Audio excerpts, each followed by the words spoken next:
So we asked you guys in some podcasts and some videos to send us your questions in because we want to do these videos, kind of an Ask Whitetail Instinct. You send us in your videos, we give you a shout out, subscriber shout out. So we're going to do Ask Whitetail Instinct. We'll answer 2 or 3 questions about really pretty much anything related to public land, whitetail hunting, and this is our first episode. So again, if you have questions about anything, put them in these comments, put them in any of the videos comments, and you'll probably see them end up on here. Because if you guys have questions, we want to be able to answer them. Yep, and we'll get your permission, give you guys a shout out so you can see your name on here and stuff like that. That's really the whole reason we're doing what we're doing in general, is to help other people learn what we've learned. And there's no, we're not sitting here saying that our way's the right way, our way's the only way you can do it, our way's the best way to do it. We're just going to share with you guys how we do it, and hopefully you guys can adapt it and take it and say like, hey, that might work for me, and use it. What's the first question?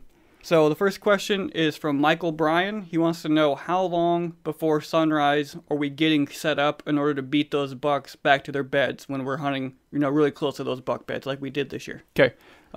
We're sticklers for like planning out our time and how long it takes to get back there, probably more so than most people, but I always like to be early. I'm going to err on the side of, I had to run back to the truck and need an extra 10 minutes and stuff like that. So I'm erring on the side of having 15, 20, sometimes maybe even 30 minutes of sitting in the dark. I'd rather be early than running late. And then we're usually going to put ourselves an extra 15, 20 minutes in the stand before shooting lights. So if shooting light's 6:30, we want to be in there probably by 6 or a little after. Yeah, we'd rather we want to stand up and done and sitting while it's still dark so we can let everything cool down and sit. And when we're doing these, like breaking our times down so we can calculate the total 2 hours and 15 minutes, like a lot of times it's over 2 hours. Yeah. Well, our driving is farther than maybe some of your guys' is because we don't have any around here. But it's a long time. Like, it's break it down so you know exactly how much.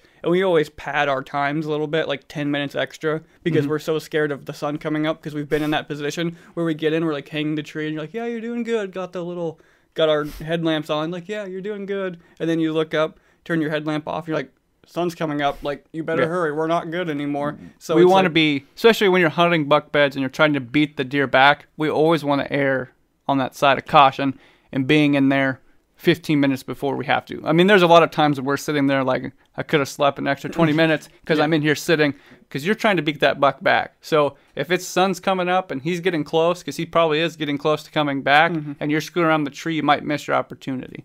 So for the simple answer to the question is 15 minutes, but more, if you're willing to get up 15 minutes earlier, do it.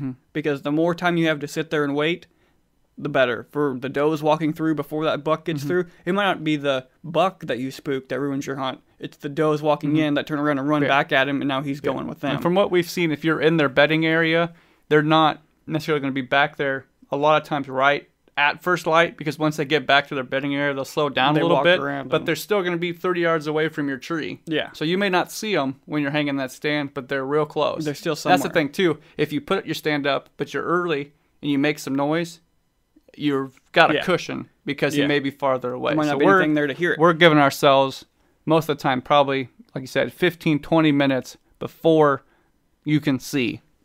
And then you want to do another question? Yep. Buck Slayer wants to know, do we ever still hunt? Why or why not? And if so, what are our tactics and conditions that we're looking for? So most of the time, at least this far, because our public lands aren't big enough, like if we were trying to still hunt a lot of the places that we hunt, we'd end up hitting our boundary and our hunt would be over fairly quickly. And we'd be walking through it all. We'd be walking through it all. But we did still hunt this year when we were trying to find fresh sign. So we decided we're going to get down, we're going to still hunt our way through this bedding area looking for a fresh sign. So our tactic for still hunting was using it as a way to find fresh sign and maybe a place to do a hang and hunt setup. But we're going to go in when we do still hunt. It's because we're looking for that next place to hang our stand. So we're going slow and quiet so we don't spook anything, so we have the chance to maybe shoot something kind of like an in-season scouting type deal. In-season scouting. But we're still hunting. Type still hunt while we're hunting. So I guess the tactics for it, we usually have the stands on our back. Usually it's like kind of during the rut type time. So we'll hunt in the morning, take the stands down, put the stands on our back, and then still hunt through looking for fresher sign. For the evening hunt. Yeah. So we're just going slow.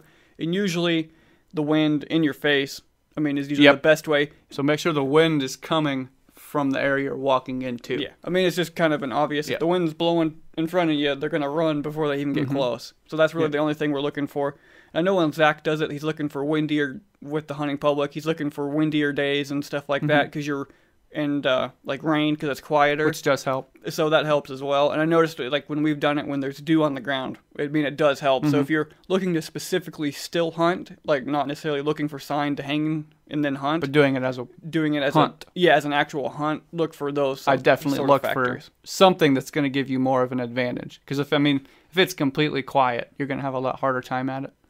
And then Jay Britton wants to know, are we considering going with tree saddles? I know they're really popular. The hunting public guys are using them. Wired to Hunt's using them. Everybody's using them. Is that something we've thought about? We haven't thought about it much, but I mean, I'm up for using one. We don't have any right now. So I guess that's the biggest thing for me. I know we mentioned maybe like bringing one for the guy that's filming so that we've got less weight. Yeah, because you're not really doing anything. You're filming. You got the camera on a camera arm. So you can just hang there maybe, and it's less weight. So then he can carry all the sticks in the smaller tripod, and then I can, then the other person can just carry the heavier stand. Yeah. Kind of even out the weight. All about less weight walking in, which is what the tree saddles allow you to do. Like, I'd like to try them. Yeah, it's something we're probably, especially as it's become more readily available for the average guy. I know we looked the other night. They're still kind of expensive for my taste at this point in their production. As things get more produced, prices go down, like tree stands are now. But I mean, it's something we're definitely looking into. I mean, everybody's using them. I don't know how you cannot at least. I know Zach told me when we were scouting, he goes, dude, like, once you do it, you're not going to go back and hunt with tree stands. So I'm sure we'll maybe try one here at some point. It'd definitely make the hang and hunt stuff a whole lot easier. So that's our first Ask Whitetail Instinct. We answered 3 questions there pretty fast. So send your questions in. We'll answer them like this. Give you a shout out for them. Just answer all kinds of questions. Yeah, and they're really good questions, like stuff that maybe in some of our other videos we skip over or we don't have enough time to talk about. So any little question, we'd love to answer. Yeah, anything. It can be something that we can answer in 2 sentences and move on to the next question, or it can be, a longer buck bedding question. Any questions are good to go. Yep, so thanks, Michael Bryan, Buck Slayer, and Jay Britton for sending in your questions, and hope you guys liked this first episode of Ask Whitetail Instinct. We're going to be doing some more. Make sure to like and subscribe. Follow us on all of our social media.